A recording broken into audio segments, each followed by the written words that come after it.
विमल बहुत परेशान था। उसे समझ में नहीं आ रहा था कि वो इस परिस्थिति में कैसे निपटे। वो अपनी माँ को बहुत चाहता था, किंतु उसकी पत्नी और बच्चे उसकी माँ से बहुत दूर भागते थे, क्योंकि उसकी माँ की एक आँख नहीं थी, साथ ही उसकी कमर भी 90 अंश पर झुकी थी। वैसे वह अपना काम सब खुद कर लेती थी, किंतु फिर भी वो उसकी पत्नी और बच्चों के लिए हमेशा खटकती है। दादी, आप ऊपर के कमरे में जाओ, मेरे दोस्त आ रहे हैं, विमल के बेटे अखिल ने बड़े बेरुखी से कहा। पर बेटा, मैं तो यहाँ बहुत दूर बैठी हूँ, विमल की माँ ने बहुत प्यार से कहा।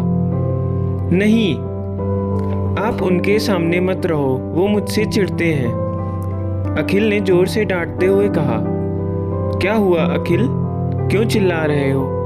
विमल की पत्नी कामनी ने किचन से ही आवाज लगाई। देखो ना माँ, ये दादी यहीं ड्राइंग रूम में बैठी हैं और मेरे दोस्त आ रहे हैं, अखिल ने शिकायत भरे लहजों में कहा। माँ जी, आप ऊपर चली जाओ, क्यों हम लोगों को लजवाती हो? कामनी ने बेटे का पक्ष लेते हुए कहा। बेचारी सरस्वती चुपचाप उठकर जीने के सहारे ऊपर जाने लगी। कमर झुके होने के कारण उन्हें ऊपर चढ़ने में बहुत परेशानी हो रही थी, किंतु वो पूरी ताकत से ऊपर के एक अकेले कोने वाले कमरे में जाकर बैठ गई। विमल बाजू के कमरे से सब सुन रहा था। उसे कष्ट हो रहा था कि उसकी माँ को अपमानित होना पड़ रहा है, किंतु वह असहाय था। अगर वो कुछ कहता है तो पत्नी और बच्चे उसका विरोध करने लगते हैं। दूसरे उनके तर्क भी नहीं सही लगते। चूंकि वह एक प्रशासनिक अधिकारी था, उसका सामाजिक स्तर बहुत ऊंचा था। उसकी ससुराल भी एक उच्च घराने में थी, अतः वह चुपचाप इसी तरह हर दिन अपनी माँ को अपमानित होते हुए देखता रहता था। रात को विमल की पत्नी ने कहा, देखो जी, अब कुछ करो। कल कलेक्टर साहब की पत्नी आई थी, माँ जी ने अपने देश धनुधारा में उनसे मिली। मुझे बहुत शर्म आ रही थी बताते हुए कि ये मेरी सास है। मैंने कह दिया कि दूर की रिश्तेदार हैं, इलाज कराने आई हैं। विमल का रोना आ गया, किंतु फिर भी वह चुप रहा। उसे समझ में नहीं आ रहा था कि वह क्या करे। अपने बेटे की मन स्थिति को सरस्वती अच्छी तरह से जानती थी और बेटे को कोई कष्ट ना हो, इसलिए वह हर बात चुपचाप सह लेती थी। विमल बहुत उदास रहने लगा। एक तरफ परिवार और सामाजिक स्तर पर जीने की प्रतिबद्धता थी, तो दूसरी ओर माँ। आखिर माँ से अपने बेटे की यह हालत नहीं देखी गई। एक दिन उसने अपने बेटे से कहा, विमल, बहुत दिन हो गए हैं, मैं अपने गांव जाना चाहती हूँ, मुझे वहां पहुंचा दो, मेरा यहाँ मन नहीं लग रहा। किंतु माँ, वहां तो कोई नहीं है, तुम्हारी देखभाल कौन करेगा? विमल ने आश्चर्य से पूछा। अरे, सब गांव वाले तो हैं और वो तुम्हारे मामा जी तो उसी गांव में रहते हैं, और फिर हम सारी व्यवस्थाएं कर आएंगे ना। कामनी को तो जैसे मन की मुराद मिल गई हो। हाँ बेटा, बहू सही कह रही है, सरस्वती ने लंबी सांस लेते हुए कहा। विमल जानता था कि गांव में माँ की देखभाल करने वाला कोई नहीं है, लेकिन अपनी पत्नी की जिद के कारण वह अपनी माँ को गांव छोड़ने पर विवश हो गया। माँ को गांव छोड़कर आते वक्त उसे रोना आ रहा था तथा अपनी बेबसी पर गुस्सा भी आ रहा था, किंतु परिवार, पत्नी और समाज ने उसने इन मनोभावनाओं को दबा दिया और वह सुकून से रहने लगा। कुछ दिनों के बाद उसके चाचा, जो अमेरिका में रहते थे, आने वाले थे। जब विमल बहुत छोटा था, उसके पिताजी भी थे, तब वो भारत आए थे और उसके बाद वो अब भारत आने वाले थे। पूरा परिवार और आस पड़ोस बहुत उत्साहित था। अमेरिका से विमल के डॉक्टर चाचा आ रहे थे। डॉक्टर रमेश ने जैसे ही घर पे कदम रखा, सबने मिलकर बहुत उत्साह।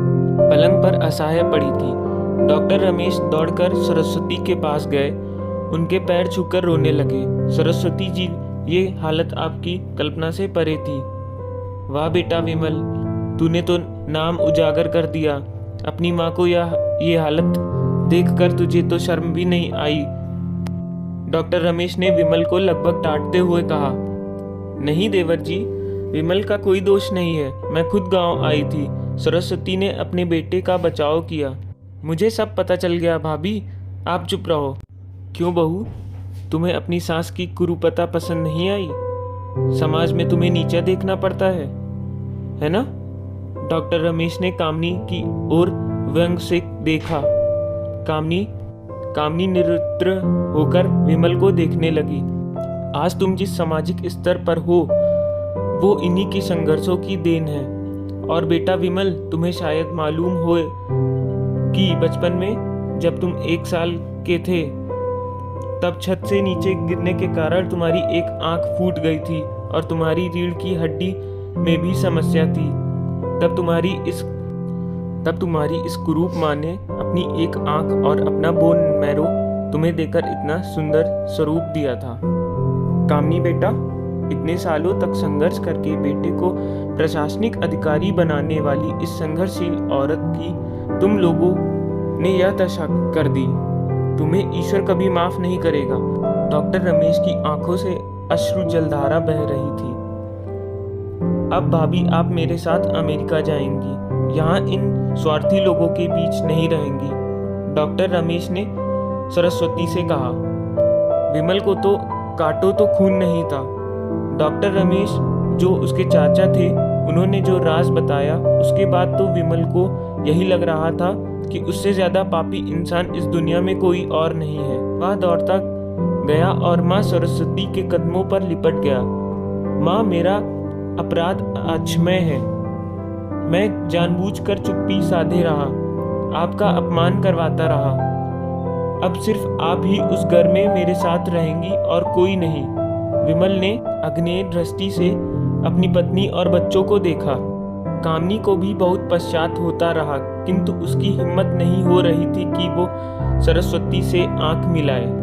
सरस्वती ने कामनी की मन स्थिति को समझा, उसको पुचकारते हुए अपने पास बुलाया और विमल को डांटते हुए कहा, खबरदार, जो मेरी बहू को मुझसे अलग करने की कोशिश की, तुझे ही घर से बाहर निकाल दूंगी। कामनी और बच्चों ने सरस्वती के पैर पड़ते हुए अपने व्यवहार पर माफी मांगी और माँ को हृदय ने सबको माफ कर दिया। उम्मीद करता हूँ दोस्तों, आप सबको यह कहानी बहुत पसंद आई होगी। अगर आप अपनी माँ से प्यार करते हैं तो आप इस वीडियो को जरूर लाइक करेंगे और अपनी माँ के साथ शेयर जरूर करेंगे। धन्यवाद।